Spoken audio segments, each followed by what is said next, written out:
Boop, boop, boop, boop, boop, boop, boop. Boop, boop, boop, boop. Boop, boop, boop, boop. Boop, boop.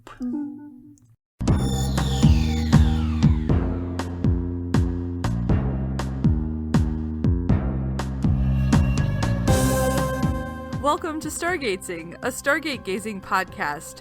I'm your host, Kathy. And I'm your other host, Mary. And we discuss an episode of Stargate, beginning with Stargate SG-1. Hello. How are you? I'm fine. I'm very tired. I was just taking a nap. Nice. And now I'm still tired. Yeah, I like naps too. I could use one. I could have used a longer one. I was woken up by one of those stupid robocalls asking if I want to extend the warranty on my vehicle, looking for the vehicle owner. Love those calls. Those are great, totally legitimate calls. Yeah, absolutely. I hope you gave them all your information. Yeah, I totally answered it and gave them all my information. I highly recommend handing out your mailing address and your debit card number to them too. Oh, yeah. They might send you an expensive purse. Yes. So stupid. That is bizarre. Yeah, it's great. Really great. Really excited. Yeah. Ooh, somebody sent us a message on our contact form. They did. Page. Did you know that it is possible to send request utterly lawful? We suggest a new way of sending business offer through contact forms. Such forms are located on many sites. Cool. Yeah. No, I didn't know that at all. I'm glad to be informed of this new way of doing business. Well, we can send 1 million messages for 49 USD. Holy cow. That's a lot of messages. If we want to. We should spam the world with the word of Stargatezing. Absolutely. Join us.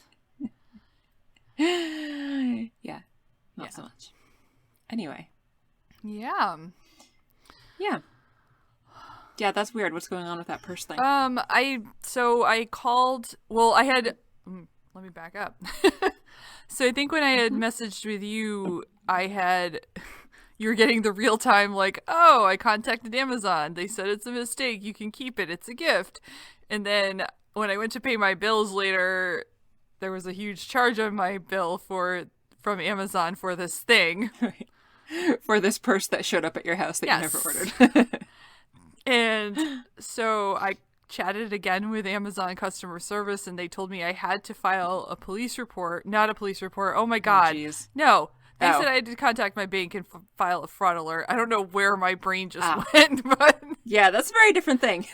So I did that. I called my bank. That was really easy to put in the request, but I have heard subsequently that apparently... if the item was also shipped to me, it's hard to prove the fraud, and they're probably going to reject my claim. But I won't know because they're going to mail me those results. That's annoying. Yeah. So I spent yesterday concocting revenge fantasies against my bank if they don't give me my money back, and then also trying to figure out what I could do to Amazon if they also then refuse to take the bag back and credit me in any way. The order didn't go through my account. It went through some other Amazon account. So, right. So, but so far they're implausible so and would waste more of my time than anyone else's. So, yeah. That's so frustrating. Yeah, I'm guessing that somebody must have gotten your address and put your address for the billing address and probably meant to put their own address for the shipping address, but then fucked up and put your address for both. It could be that.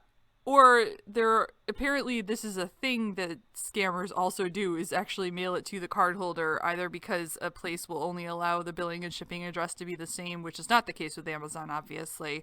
Yeah. Or they're going to do some other dodgy thing, like hire someone in your area to swoop it off your porch before you have a chance to get it yourself after it's delivered. And then there was some scam involving having a driver show up to pick it up, like UPS or FedEx, to send it back, but then it doesn't actually go to Amazon. It goes to another address. And anyway, None of that's happening because I've got a big fancy purse sitting on my kitchen table. All those purses that you use. I know how much I you love purses them. just about as much as I love purses. They're great. It's fine. If people like purses, that's fine. It's just not my thing. Yeah. Right. Yeah. Like, best I can do is messenger bag. And vacation, Yeah. I usually Same. carry something because it's vacation and I have to carry lots of stuff with me. Right. And, yeah. same. So that was fun. Awesome. I did not have as eventful of a day as you did. I graded stuff and I edited the podcast and I administered a test. And that was it. Sweet. Like a class test, not like any Medical tests. weird. No, I wasn't like doing any medical tests or anything weird like that. No. Your new business. My new side business of Yes. medical testing. Could be very lucrative. Tell everyone Yeah. you need their DNA. Yeah, absolutely. What was I going to say about that? I don't remember.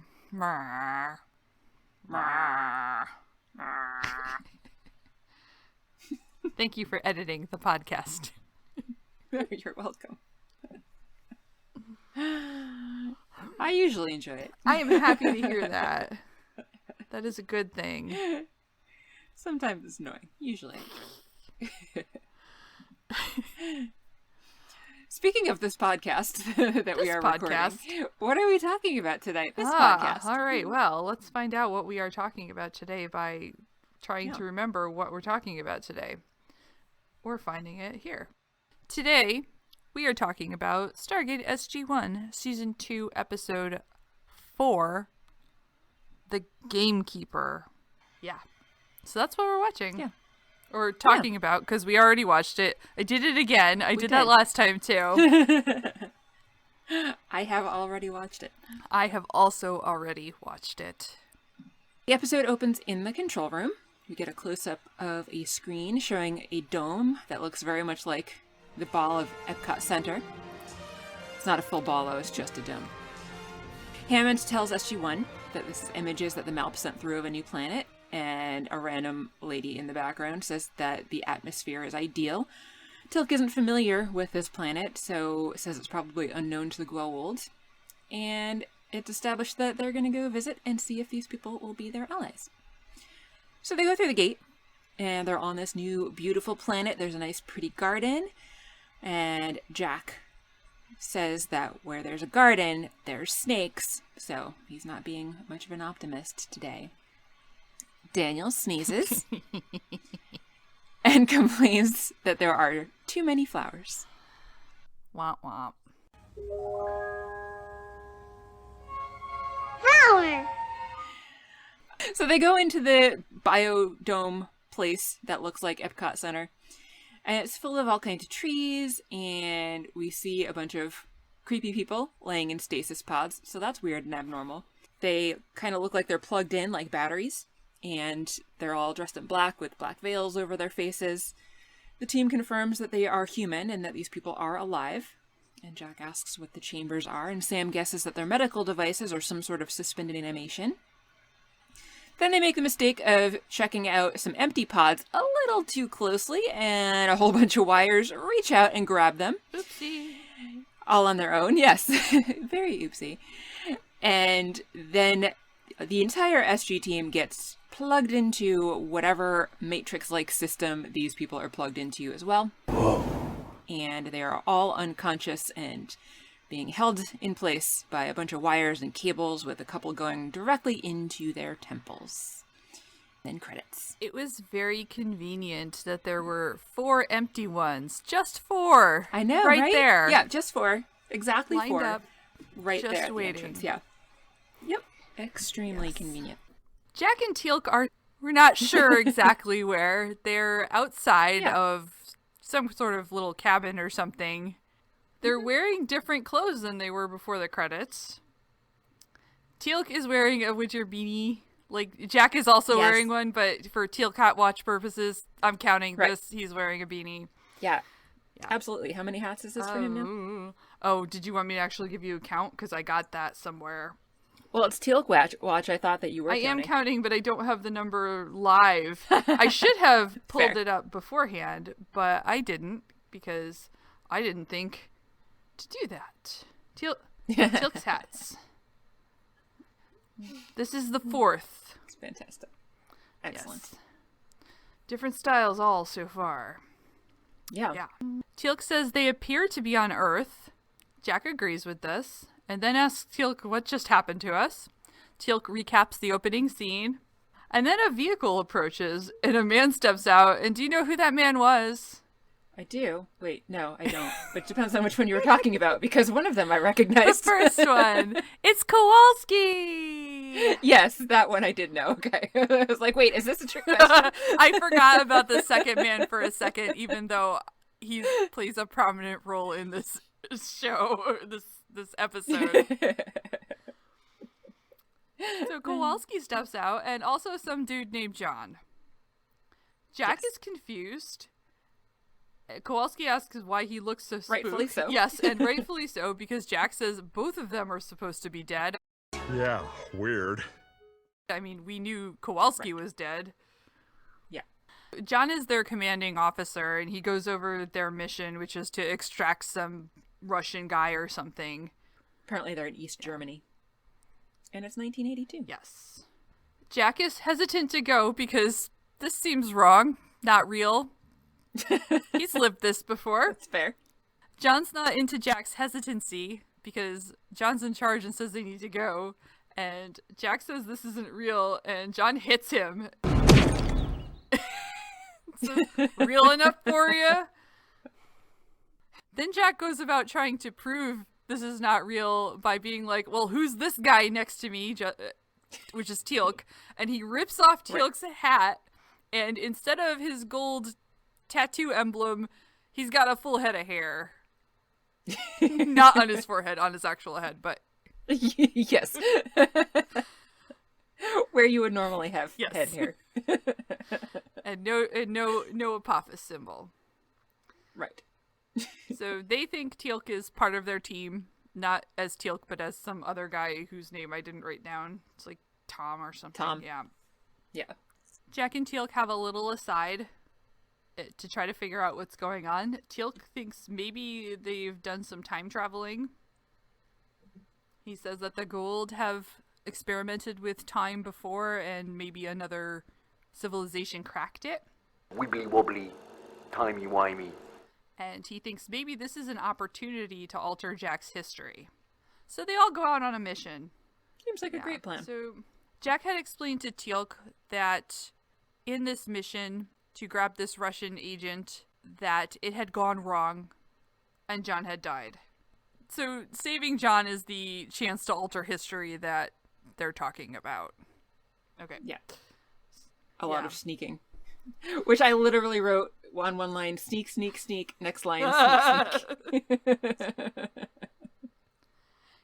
They head out on their mission. It seems like they didn't have to go anywhere for this. It was like next door. So I guess they're like not very far from. Yeah. They just pulled up in their truck right next door. That doesn't seem all that covert to me for what should be a really covert mission. So it's not that surprising that the guy died. So they try sneaking up on this house. Jack is able this time to warn them that there's a sniper on the roof, which it sounds like that's probably what killed John last time. Right. And they are able to take the sniper out. But then after they fire gas canisters into the house they're targeting and try to make their way there, a bunch of guys pop up from the bushes and there's a huge firefight. John is wounded in the fight. Jack pulls him back from the firefight, and John is not looking great. He's got blood coming out of his mouth. He's dying. He tells Jack to take care of Barbara, and then dies again.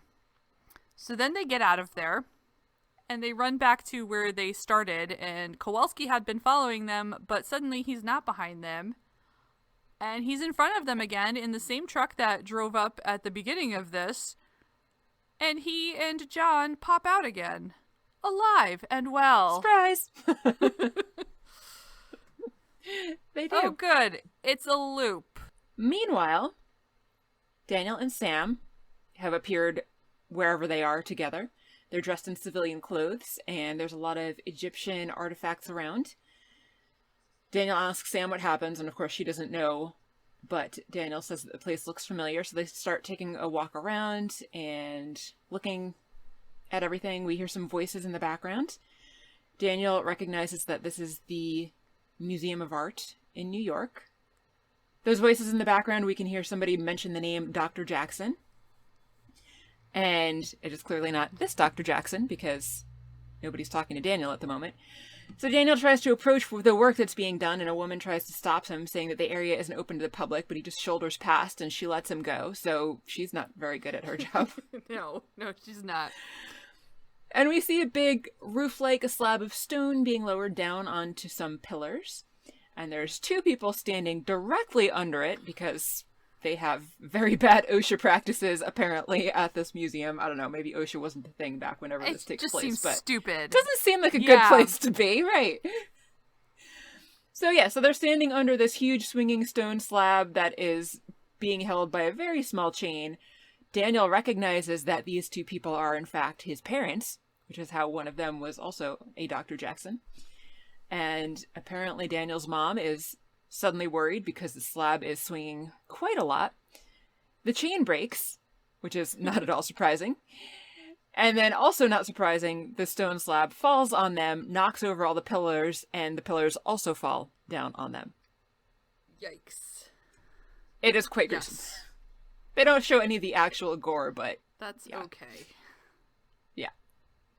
Back in Jack and Teal'c, they're going through the loop again. They're already at the house ready to try to grab the spy they're trying to steal or whatever. Jack says everything is too real and he doesn't know why he should go through this again. And Teal'c is still on the maybe this is a fix your past thing. So he says if someone brought us back, that's what you need to do. That's a lot of assumptions and guessing that Teal'c is making, but I guess absent of any other explanation he can think of. It's kind of the only lead they have, so. So Jack's like, we can't change the past, but Teal'c is like, doing nothing also changes nothing, so they keep going. They kill the sniper again, and then they shoot their canisters of gas into the house. This time, Jack warns John to check the bushes where the enemy was hiding last time. John doesn't want to do that. He's like, we need to stick to the mission. Then Jack sees some veiled people watching them. Quite creepily, yes. They're just hanging out there watching. Yeah, totally normal. A bunch of people in black robes with veils. The team heads in. Jack shoots at the hedges and nothing happens. And John, the boss, was like, this is not the plan. Stop it. But then, instead of the bushes, this time a bunch of dudes pop up from the roof and shoot them all again. Yep. And then John dies again. Yes. The team retreats. The shrouded folks are still there, and the scenario starts again. Jack aims his weapon at his friends and asks what is going on here. The veiled folks are kind of moving in on them a little bit. John and Kowalski can't see these veiled people, but then some dude in a much more colorful looking outfit comes out and tells Jack to stop arguing and proceed with the mission. Did you see his hat? It's so long in the back. What is that? It is a weird hat. I don't know how to describe it. It's like... I don't either. It's like long and flat, but then it like hooks around and comes back up. It's hard to describe. He introduces himself as the Keeper. Jack says, Keeper of what? Kathy, did you recognize the Keeper? Really? I mean, he kind of looked familiar, but a lot of times I'm like, they might look familiar because I've already seen this episode. This was Dwight Schultz, and if you don't know who Dwight Schultz is, he plays Lieutenant Barcleeper on Star Trek. I didn't even pick up on that, but now that you say that, I can picture it. Yeah. Holy shit. Yeah, but also in this, he had a really bad fake accent that he does not have on Star Trek. But also with all the debacles that he has in the holodeck on Star Trek, I'm like, oh, so they're on a holodeck and this is canonical Star Trek. And therefore, this guy in my notes is now the Barcleeper. Because he is the Barcleeper. The Barcleeper. I totally missed that. Wow. Oh, man. It's totally appropriate for him to be in this simulated scenario. The Barcleeper says he is the keeper of all that is and all that might be. The cosmos is all that is, or ever was, or ever will be. Teal'c asks why they're doing this, and the Barcleeper says this is what Jack has always wanted. And Jack says, why would I want to relive the worst operation ever and watch his friends die over and over again? But Barcleeper explains that you've always wanted to do it again and get it right. Jack is not playing this game, though. The Keeper urges Jack to go on with this scenario. It's the only way to make the changes he wants. So they have a little back and forth about, make these changes, don't make these changes. And it's basically not real. So Jack and Teal'c sit down, and the scenario runs without their participation, and we hear gunfire in the distance. Teal'c says, I hope we're doing the right thing, and Jack says, so do I. Back at the museum, Sam is trying to console Daniel, and she's talking about the machines that they were looking at before all of this happened, and she says that she initially thought that they might have been some sort of a time dilation mechanism. The flux capacitor. And Daniel asks her to just tell him that this whole thing isn't real, and she says, well, that's just it. I don't think it is, because if this was a time travel thing, then you should be a child, or we should see the child version of you, but you're still here as an adult, so that means that this is just some sort of augmented reality, rather than a time travel issue. In the background, we hear that the whole scene is starting over again, so they are also in a loop, just like Teal'c and Jack are. We hear someone saying to be careful with that cover stone, and they come up against the same woman again as they try to get past. Again, she does a bad job of keeping them out. The stone is swinging, and this time Daniel looks behind him, and he sees all of those same robed guys that Jack was seeing before in the other scene. Daniel tries to tell his parents that they need to move, but they are not listening to him. And apparently, even though he is an adult, they see him as a kid and call him Danny and tell him he needs to get away from there. And Daniel tries to argue with them that they need to move. He's hurt himself. He needs to come and help them. He really needs their help. But they basically just brush him off and say, you know, you're walking, you're fine. If you had really hurt yourself that badly, you wouldn't be walking. And then, of course, the accident happens all over again, just like before. Daniel is completely despondent and walks away. Yeah. Understandably distraught over this whole situation. Yeah. Very rough. So Sam goes up to him and says, correct me if I'm wrong, but she guesses that that whole audience of creepy people in the background wasn't there the first time that this happened in real life. And she says that that confirms her guess that it's some sort of a virtual reality matrix simulation thing that they're in, whatever you want to call it. And Daniel's like, so cool, this gives me the chance to replay my worst memory ever, over and over again. And Sam's like, well, maybe it's just your strongest memory. Like, really? You think? Like, yeah, probably the most traumatic memory of his parents dying would be both his worst and his strongest memory. Good job there, Sam. I mean, you know, his wife was also taken by a cold, so, you know. True. That's true, too. But things that happen in our formative years tend to also be the strongest memories that we have. The tragic life of Daniel Jackson here. Yes.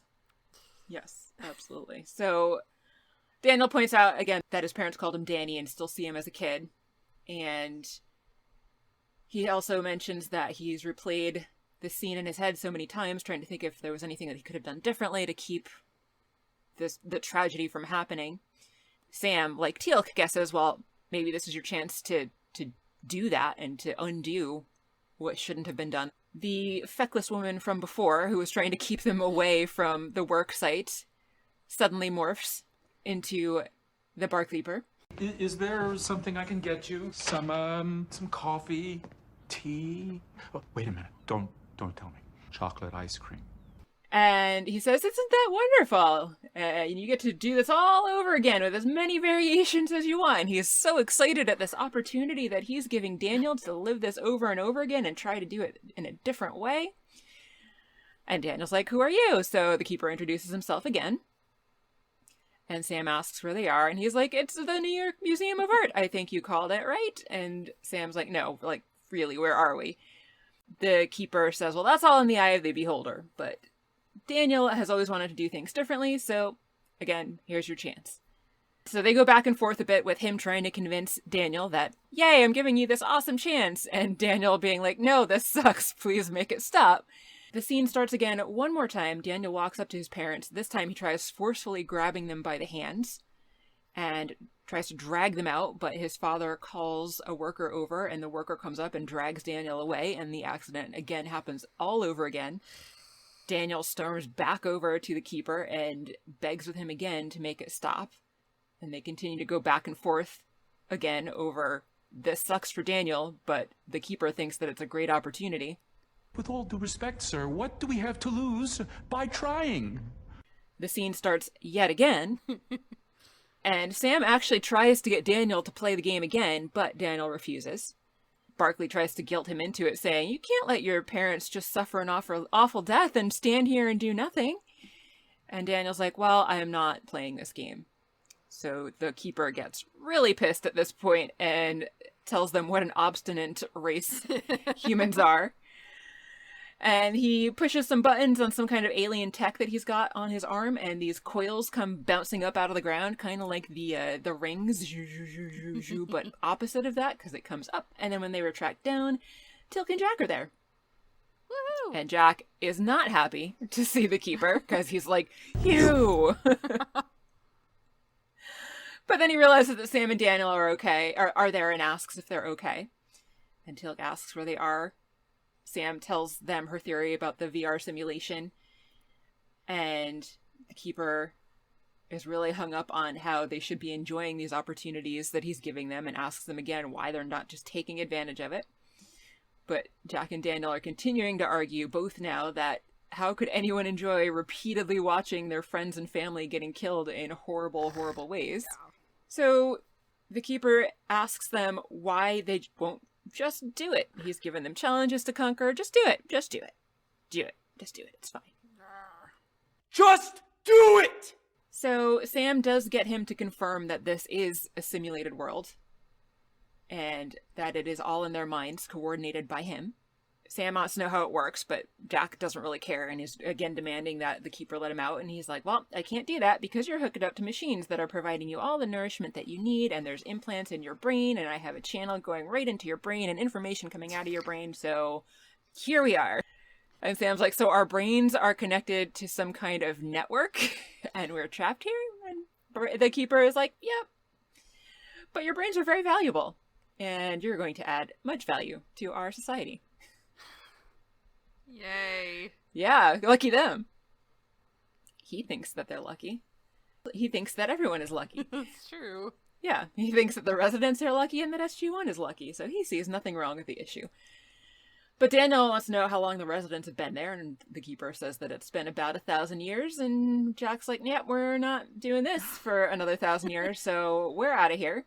Daniel actually pauses for a second and has a little bit of empathy for not the keeper, but the other residents that are in this place. He's like, well, we're like new software to them. It's as though they've been locked in a room with only 5 movies to watch for the last 1,000 years or so, and they're bored out of their minds. And so as far as they're concerned, we are new entertainment for them with new experiences for them to share in.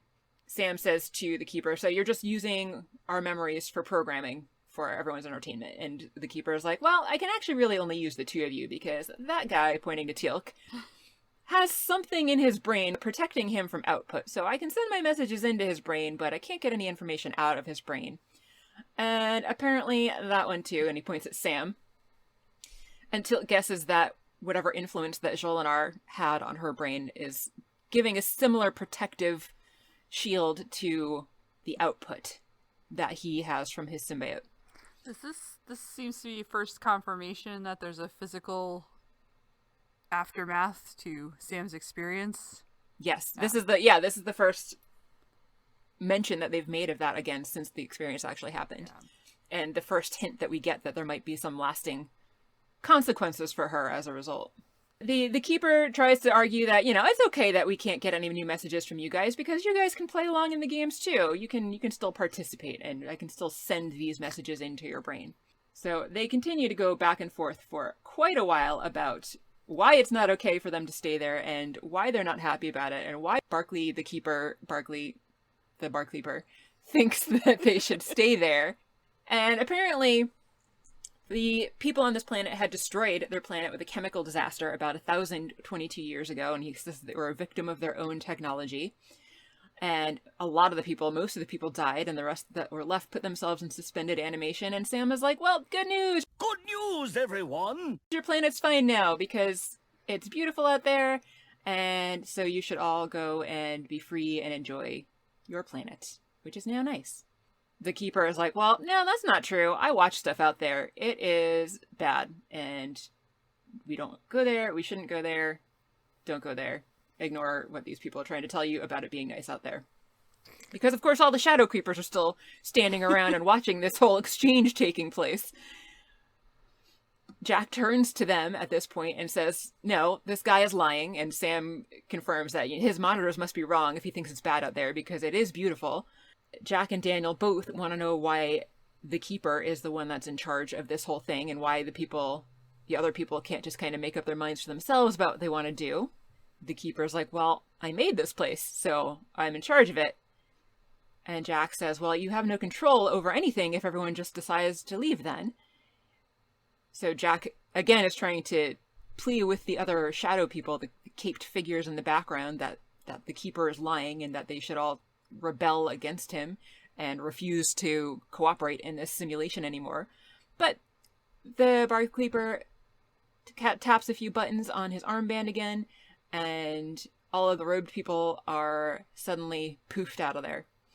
And Jack's like, cool, get them away from here so that they can't hear the truth. And the Keeper's like, well, I'm not going to let you poison their mind.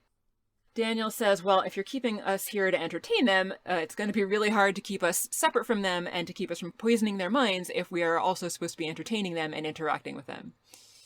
So the Keeper's like, well, fine, I didn't want you here anyway, so you're done. Get out of my life. And he pushes a button, and they are suddenly back in their pods. Cables and wires are no longer hooked up to prevent them from leaving. And Sam asks, wasn't that just a little too easy? And Jack says, yep, let's go home. Whew, that was a long one. That was a long one. Well done. Thank you. And I skipped over a ton of dialogue. As much dialogue as I included, I skipped a ton of it, though, because it was just a lot. So much back and forth. So much back and forth. Repeating the same stuff. You deserve a cookie. I wish I had a cookie. Oh. Perhaps a fortune cookie. A fortune cookie. The millions of fortune cookies that we have out there now. Yes, absolutely. I don't get fortune cookies unless I ask for them from my place. Yeah, I think Jeff might have asked for them, but a lot of the time we don't. And so I guess he did, and they apparently gave us a million fortune cookies. They're just making up for the times that you didn't have them. Yes, exactly. The team is back at the SGC. They're in the infirmary getting checked out. Dr. Fraser, not Fraser. I figured we probably... Kelsey Grammer appears. Yeah. There's a new kid in town. That would be a twist. Yep. Dr. Fraser says that they have some puncture wounds in their temples, spines, and abdominals, but otherwise they seem alright. That was about all, right? They're all good. Yeah. Yeah. Yep, that was it with that scene. Yep. The team is in the conference room with Hammond discussing the situation that they just went through. Daniel thinks they need to free the people on the planet. Jack says it's none of our business, which Hammond agrees with. Daniel argues that the people are living that way under false pretenses, and Fraser jumps in and says that the machines are sustaining their lives and removing their life support might be problematic for those people, which is a fair point. Right. We don't know. They They've kill them for been all in they there, know, right? Yeah, they've been there for 1,000 years. Right.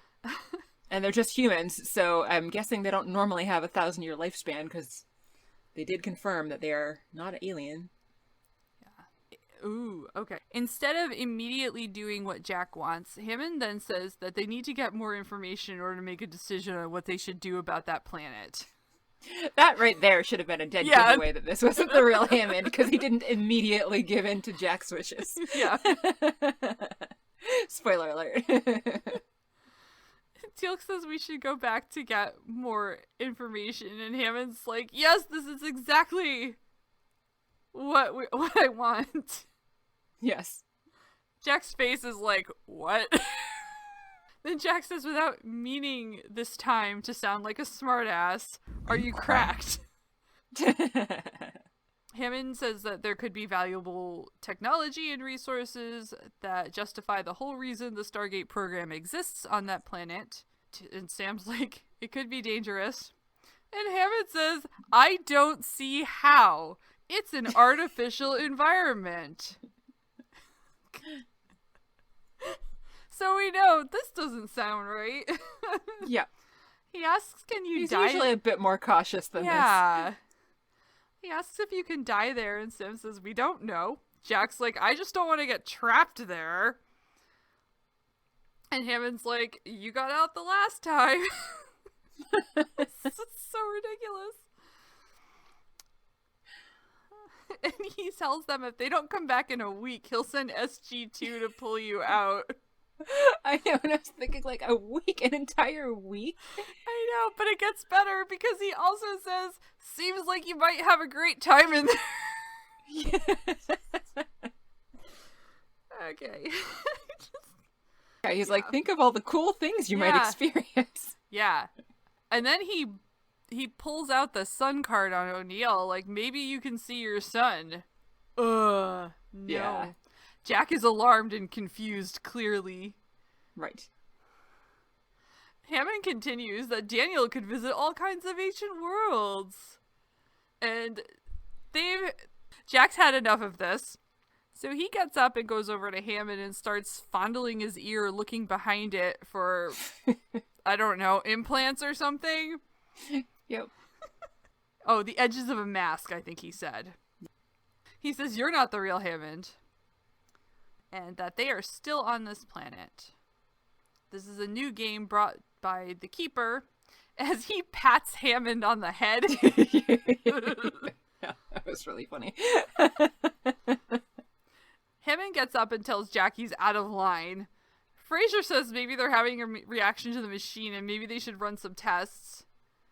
Jack says get us out of the machines, and then someone cocks a weapon. Yikes. Yeah, a little bit of an overreaction here. Hammond says this is insubordination, and you were to follow orders and rejoin the residents of the artificial world. And Sam's like, residents? That's what the Keeper called them. So Hammond says you're going back in, and Jack's like, we're already in! So they detain SG-1. Yes, they do. In that detention cell, that holding cell, wherever they are. After Hammond actually in the last scene made a big point that he was going to put them all in isolation so they can't talk to anyone, we see that they're actually all in the isolation cell together, and there are 2 guards in there with them also. So not so much isolation. So this is a little bit more like I would maybe expect from the real Hammond. Teal'c says to Jack that you seem awfully confident that we're not on Earth, and Jack asks everyone else, well, you know, did that really sound like Hammond to anybody else? And Teal'c is a little confused here because he had thought that they could only experience past events, but Sam reminds him that the Keeper had also said that they could really experience anything that they could imagine, not just things that have actually happened to them, but anything that they could imagine they could experience in that Matrix-like place. And Jack is adamant that they're still on the planet. Suddenly, one of the guards is Kowalski. He was definitely not Kowalski before, but now he's Kowalski, and so he comes forward from where he was standing next to the door and asks, you know, is it really so bad to be stuck on this planet? Haven't you guys missed me? We can have all kinds of fun together. Jack, we can play hockey, and Carter, you'll never grow old. Why did he, like, single her out with that one? I wanted to know. It was bizarre. Maybe she's in the past expressed to him a desire to live forever. Maybe. So Jack asks, who are you? I know you were pretending to be, but, like, for real, who are you? Are you the Keeper? And Kowalski's like, nope. So Jack, again, is trying to be insistent on finding out who this person is, but then decides that it doesn't really matter, and he punches the fake Kowalski. They take out the other guard and escape, so apparently these doors weren't even locked or anything, so Well not done. so well guarded. Yeah. But then right outside, the hallway is full of the creepy robed people. One of them takes off their robe and tells SG1 that they've been looking for them because they wanted to continue the conversation from earlier. They are interested in hearing about what's happening outside. And tells them, oh, it's quite agreeable outside. And one of the robed women asks, well, that means that the poison's gone and everything isn't dead out there? The Keeper's always been telling us that it's super dangerous out there, but everyone on SG1 is telling them that no, it's extremely nice, and the Keeper's just been lying to them this whole time. One of the other women is really skeptical, but they all agree that they should check it out to see if SG1 is in fact telling the truth, so Jack tells them to come with him because he's going to show them exactly what it is that they're missing. And Daniel wants to know, well, how exactly do you plan on doing that? But Jack figures that in this alternate reality, he can take them through the alternate reality gate to the alternate reality of their planet on the planet. It's an Inception thing. Yeah. Kind of. So, yeah.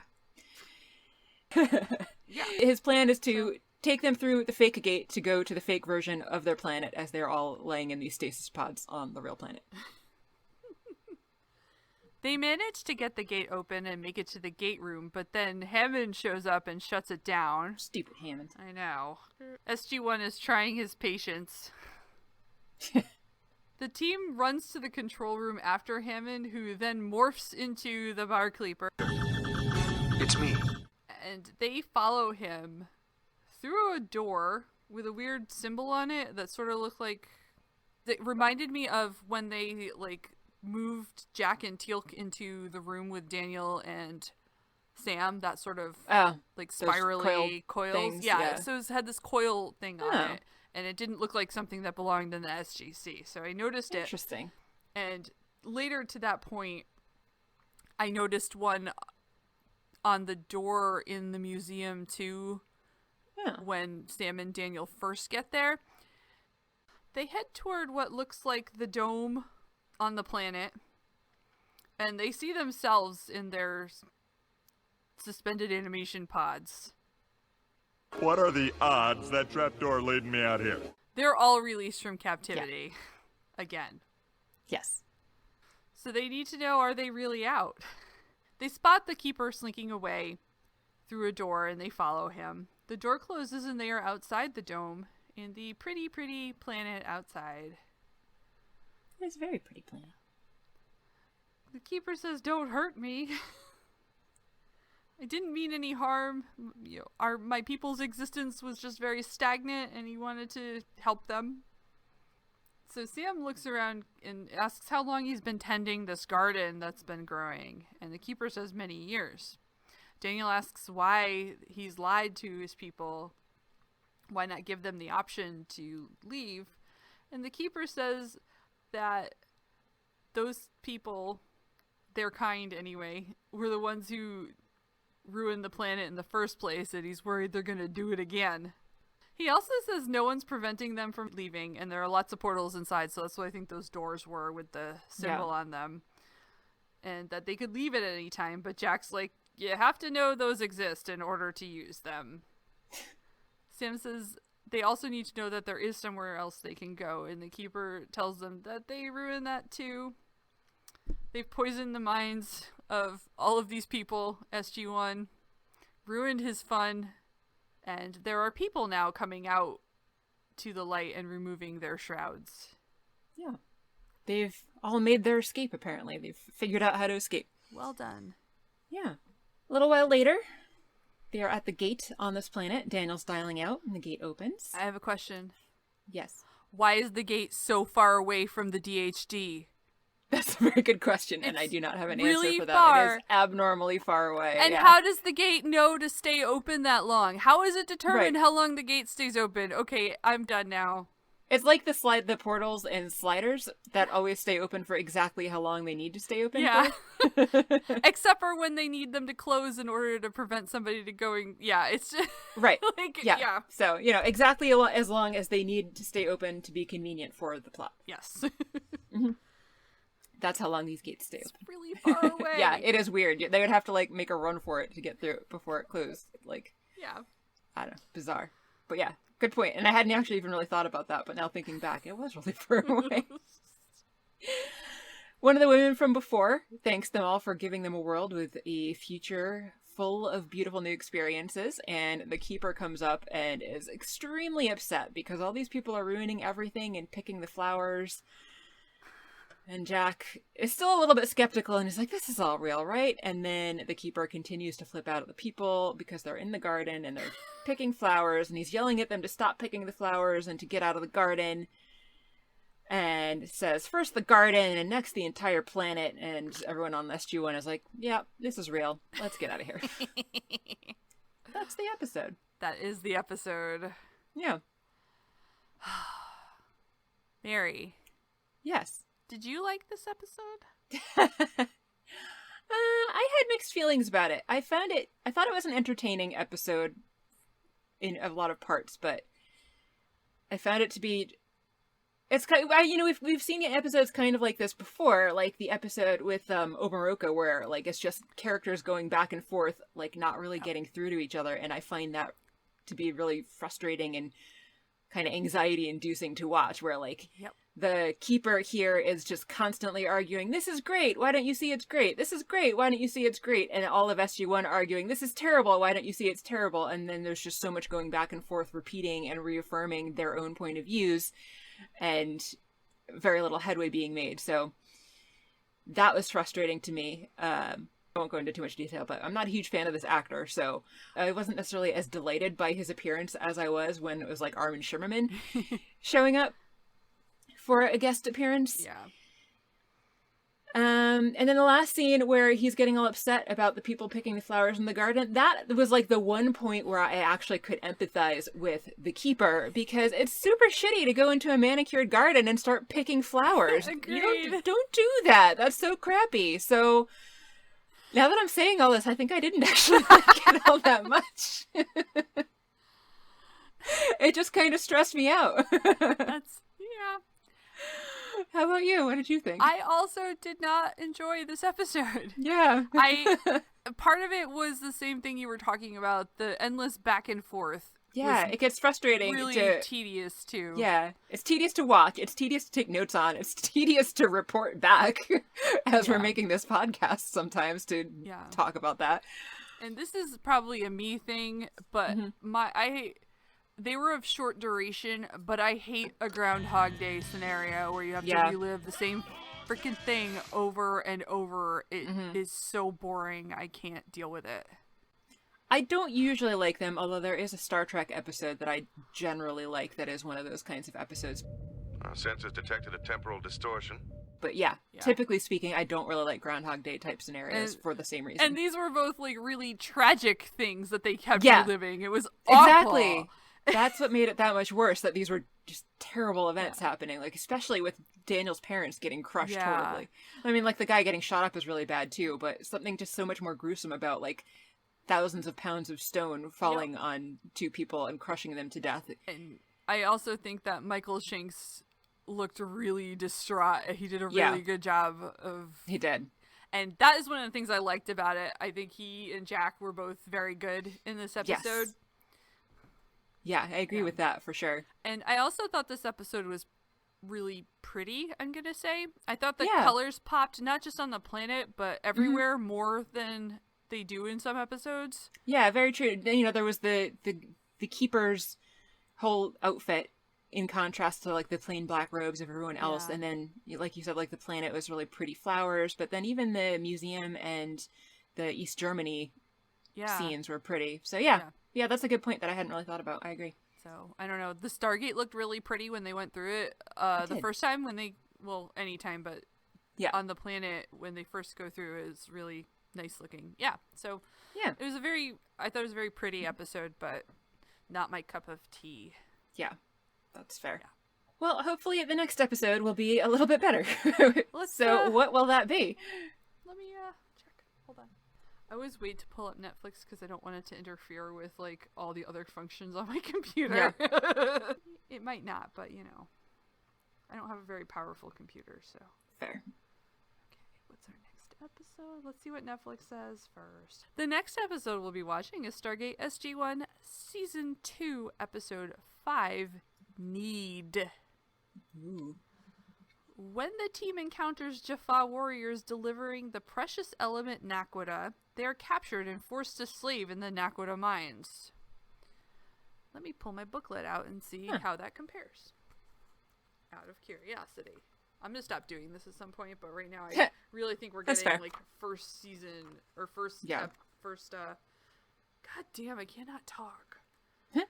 First scene. That's season 3. Okay, so our alternate description is: on a mysterious planet, Jackson saves the life of a beautiful princess, but his heroics cause the SG-1 team to be taken prisoner. Jackson and the princess fall in love, but as he struggles to gain his comrade's freedom, his romance could spell doom for them all. Oh, gave up on his wife pretty quickly. Man's got needs. I don't know. Hence the name of the episode. Yeah, that's true.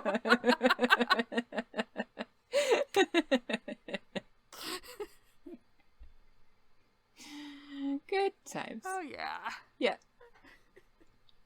As always, thank you for listening. If you haven't already done so, please make sure that you subscribe to us on your podcatcher of choice so that you get our episodes as soon as they come out every Monday. Or if you want to get them even sooner than that, you can subscribe to us on patreon.com/Stargatezing, and you will typically get them on Saturdays or Sundays instead, since you get early release if you are our sponsors.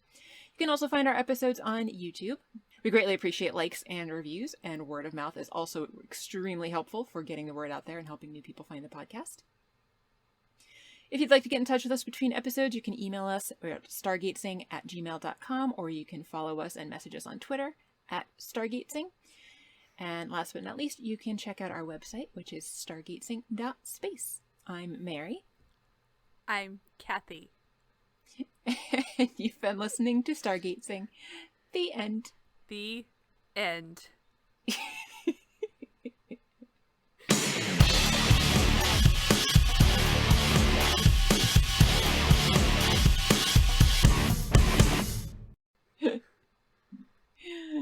Good times.